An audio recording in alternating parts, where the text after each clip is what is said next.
I first started writing when I was living on the island of Hilbre, which is a tiny tidal island nature reserve. My husband was the warden of the nature reserve.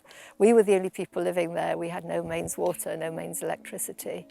And if you're not into birds, and I'm really not, then there wasn't much else to do. So it was a great chance to be there and to write and without interruption. And in my first book, A Bird in the Hand, I kill off a bird watcher, which I'm pretty sure saved my marriage. I write like a reader. I'll write the first chapter and then I need to know what's going to happen next, so I have to write the next one. I carry on like that till about 2/3 of the way through, and I hope I've got some sort of idea about how it's going to end. Place is always where I start with a book, so I need to know where the people came from, because I think that place is much more than just a pretty background to the action. I think we all grow out of the places where we live, the streets that we played on, the friends that we made, the communities that we're a part of. So place is incredibly important. And I love writing about Northumberland because I have this really wide palette of possible backgrounds. So there's a thriving city of Newcastle, and there are the former pit villages and the old industrial, post-industrial landscape. So yes, that's why place is important, and that's why I always start there. I came to write The Darkest Evening because of this place, really.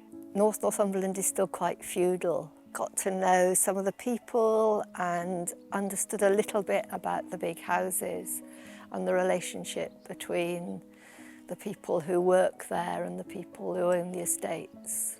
I start off really thinking about a place and then about the people and the community and what secrets there might be, and that turns into a motive for killing.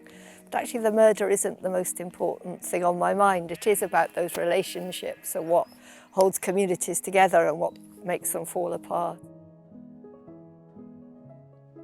We're sitting here in the holly bush in Greenhoff, and I guess the pub in Kirkhill in The Darkest Evening, this is how I imagine it, a real proper village community place where people come together and meet and chat. I'm an early riser, so I'm usually wake up with the shipping forecast on Radio 4 at 5:20, and that's when I get up and I sit at my kitchen table and drink lots of tea and make up stories, and I start from the beginning.